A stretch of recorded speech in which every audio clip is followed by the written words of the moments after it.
नमस्कार बच्चों, कक्षा 10 के ऑनलाइन क्लास में आप लोगों का स्वागत है। कक्षा 10 में हम आप लोगों को पढ़ाएंगे साइंस। साइंस के अंतर्गत आपको आज हम बताएंगे आम्ल क्षार एवं लवण। एक टॉपिक है आपके सिलेबस में आम्ल क्षार और लवण। आज हम इस पर चर्चा करते हैं। इस पर चर्चा करने से पहले आप लोगों को हम कुछ इससे संबंधित बेसिक जानकारी बता दें।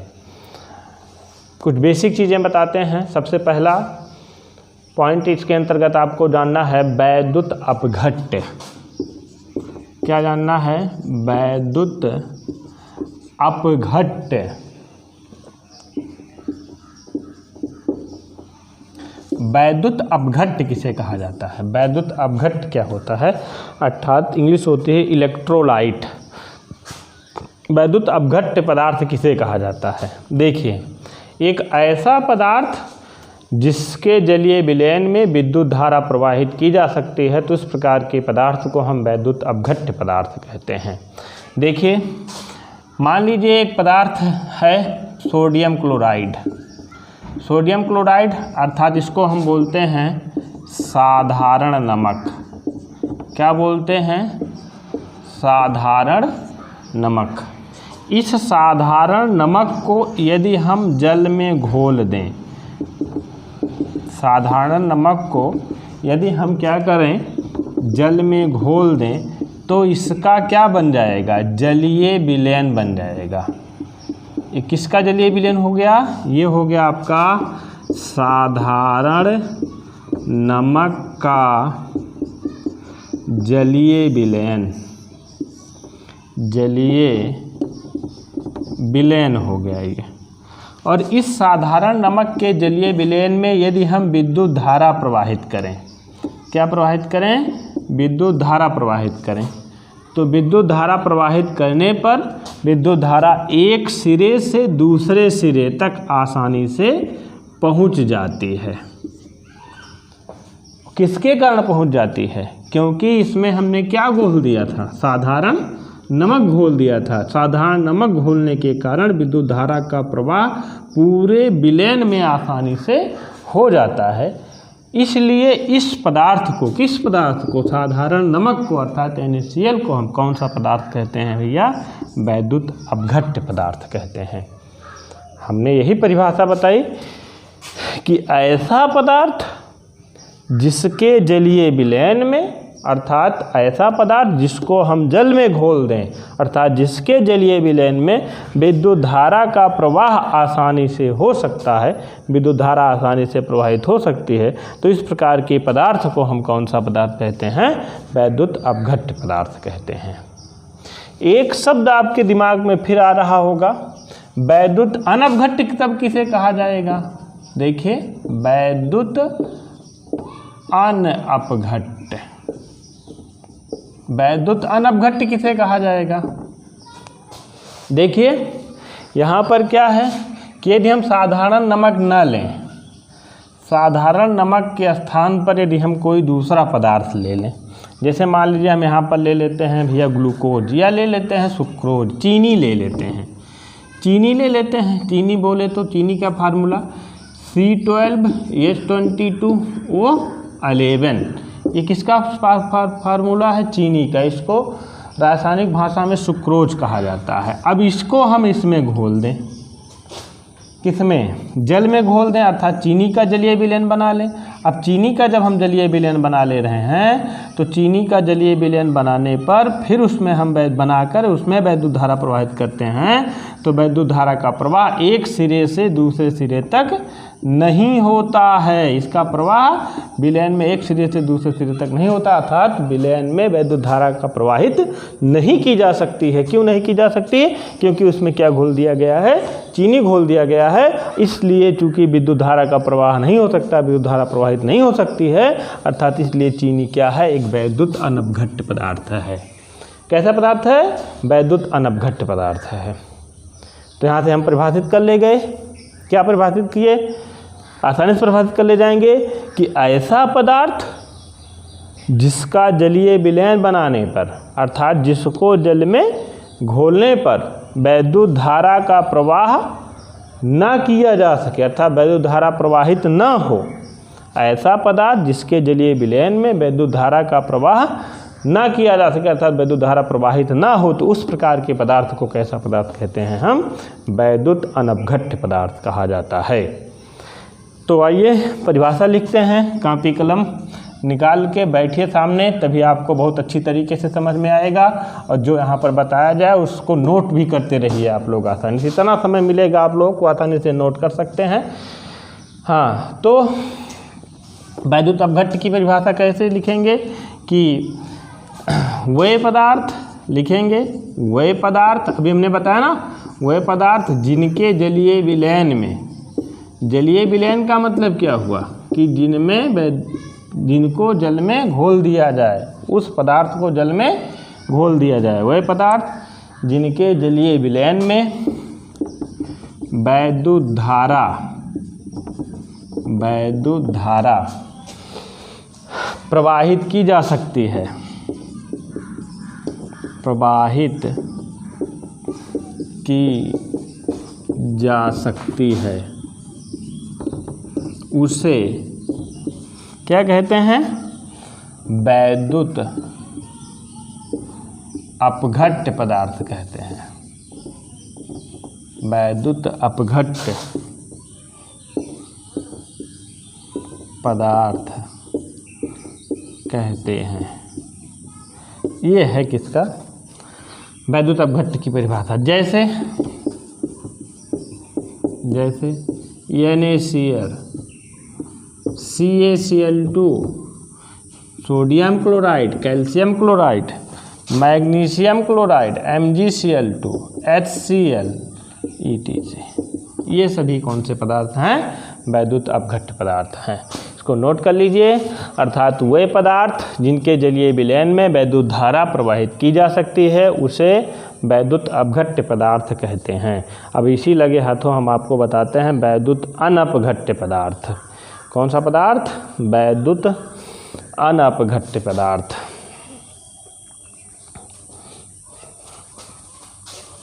नोट कर लीजिएगा इसको।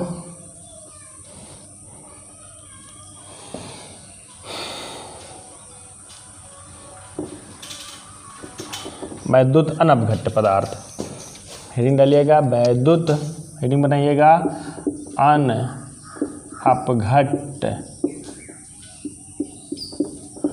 पदार्थ। वैद्युत अनपघट्य पदार्थ किसे कहा जाएगा? देखिए अंतर क्या है दोनों में। वे पदार्थ जिनके जलीय विलयन में विद्युत धारा प्रवाहित की जा सकती है, वैद्युत अपघट्य पदार्थ, तो इसमें क्या हो जाएगा? वे पदार्थ जिनके जलीय विलयन में विद्युत धारा प्रवाहित नहीं की जा सकती है।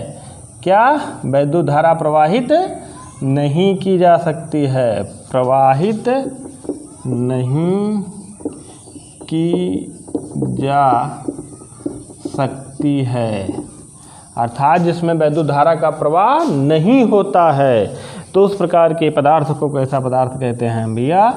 कैसा पदार्थ कहते हैं? वैद्युत अनपघट्य पदार्थ कहा जाता है। कैसा पदार्थ? वैद्युत अनपघट्य, वैद्युत अनपघट्य पदार्थ कहते हैं। जैसे देखिए एग्जाम्पल, जैसे सुक्रोज C12H22O11, ग्लूकोज मतलब चीनी है ये, ग्लूकोज का सूत्र C6H12O6 EtC, इसमें वैद्युत धारा का प्रवाह संभव नहीं है, इसलिए इस प्रकार के पदार्थ को कैसा पदार्थ कहेंगे? हम वैद्युत अनपघट्य पदार्थ कहेंगे। अर्थात वह पदार्थ जिनके जलीय विलयन में विद्युत धारा प्रवाहित नहीं की जा सकती है, उसे वैद्युत अनपघट्य पदार्थ कहते हैं। जैसे सुक्रोज हुआ, फिर ग्लूकोज हुआ आदि, इस प्रकार के पदार्थ को वैद्युत अनपघट्य पदार्थ कहा जाता है। इसको नोट करिए। आगे हम फिर बताते हैं आपको वैद्युत अपघटन किसे कहा जाता है, वैद्युत अनपघटन किसे कहा जाता है।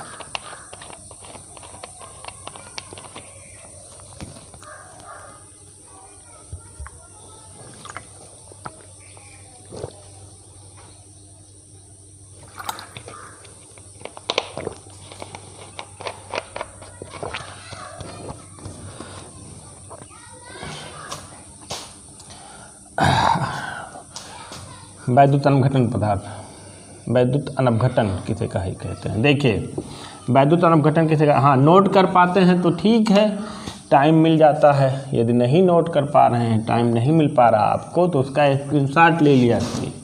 जब स्क्रीनशॉट ले लेंगे तो कभी भी आप वहाँ से उसको आसानी से नोट कर सकते हैं। अगला पर पढ़ना है आपको वैद्युत अपघटन। एक प्रक्रिया है वैद्युत अपघटन। वैद्युत अपघटन क्या है? एक प्रक्रिया है। वैद्युत अपघटन की प्रक्रिया कहते किसे हैं?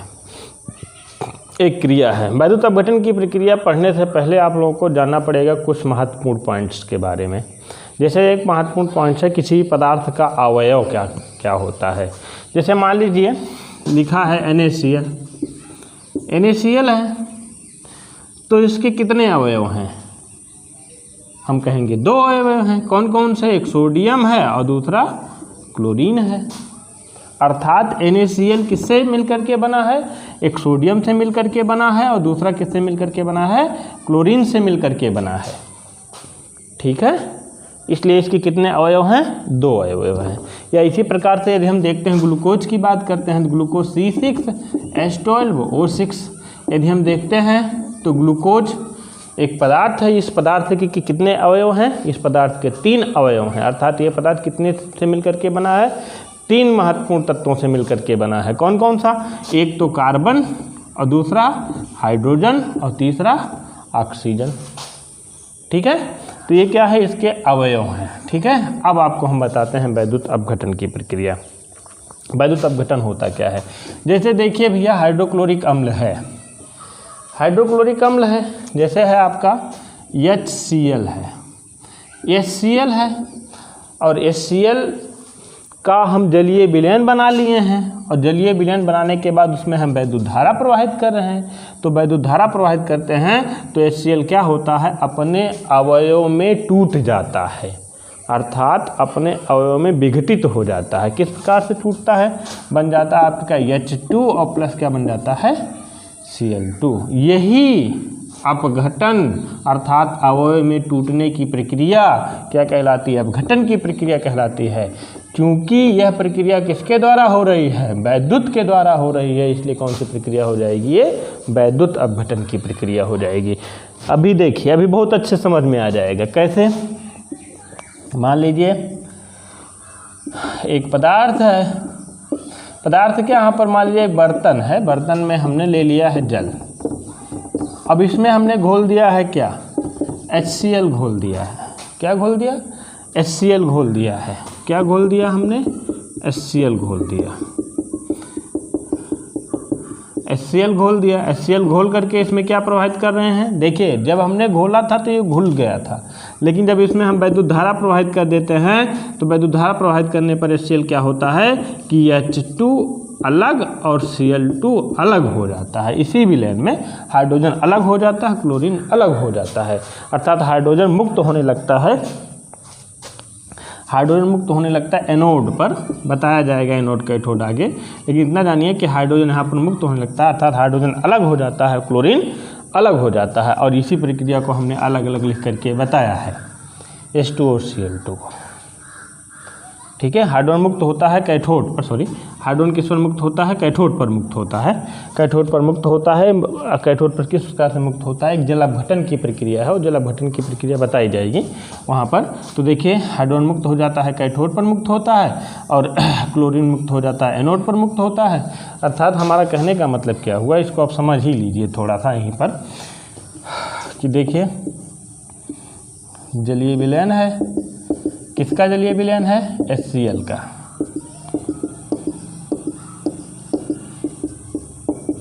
HCl का जलीय विलयन है। अब इसमें हम क्या प्रवाहित कर रहे हैं? वैद्युत धारा प्रवाहित कर रहे हैं। इस पर पॉजिटिव आवेश होता है और इस पर नेगेटिव आवेश होता है।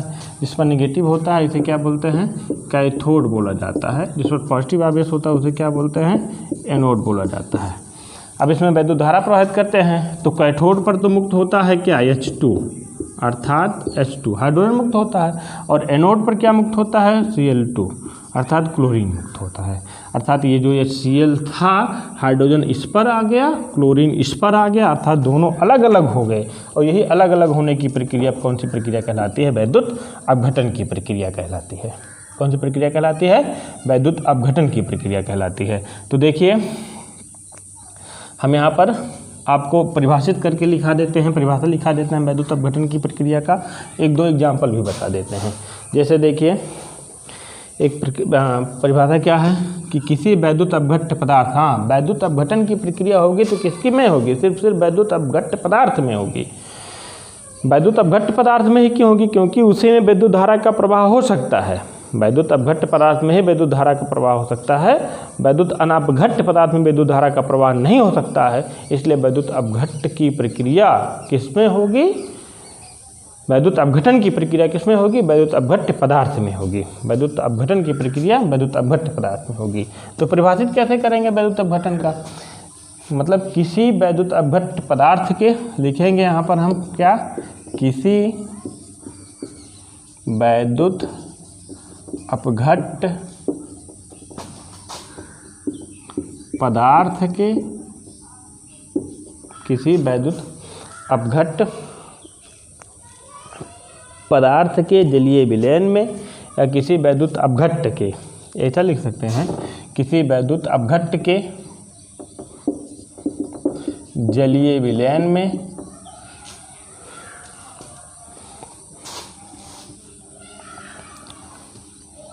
किसी वैद्युत अपघट्य के जलीय विलयन में वैद्युत धारा प्रवाहित करने पर, वैद्युत धारा प्रवाहित करने पर वह अपने अवयवों में, वह अपने अवयव में अपघटित हो जाता है। अवयव में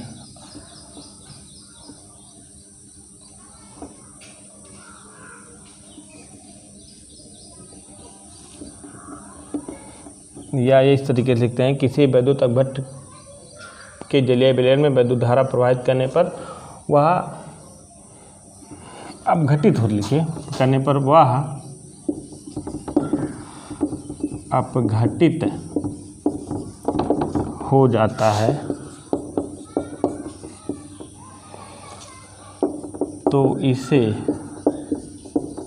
वैद्युत कौन सी प्रक्रिया कहते हैं? वैद्युत अपघट्य की प्रक्रिया, अपघटन की प्रक्रिया कहते हैं। वैद्युत अपघटन की प्रक्रिया कहते हैं। देखिए किसी वैद्युत अपघट्य के जलीय विलयन में वैद्युत धारा प्रवाहित करने पर वह अपघटित हो जाता है, वह अपघटित हो जाता है, तो इससे वैद्युत अपघटन की प्रक्रिया कहते हैं। जैसे देखिए मान लीजिए सोडियम क्लोराइड है, सोडियम क्लोराइड को हमने जल में घोल दिया है, जल में घोलने के बाद उसमें वैद्युत धारा प्रवाहित कर रहे हैं, तो वैद्युत धारा प्रवाहित करते हैं तो निकल जाता है 2Na और प्लस प्राप्त हो जाता है Cl2। या HCl है, HCl को हम जल में घोल देते हैं, जल में घोलने के बाद फिर उसमें वैद्युत धारा प्रवाहित करते हैं, तो वैद्युत धारा प्रवाहित करने पर ये टूट जाता है, बन जाता है H2 और प्लस क्या निकल जाता है Cl2 हो जाता है। ठीक है। या और कोई भी पदार्थ हो इस तरीके से वो आसानी से अपघटित हो जाता है, लेकिन कब? जब उसमें हम वैद्युत धारा प्रवाहित करते हैं तब। चूँकि यह अपघटन की प्रक्रिया वैद्युत के कारण हो रही है, इसलिए इस प्रकार की प्रक्रिया को वैद्युत अपघटन की प्रक्रिया कहते हैं।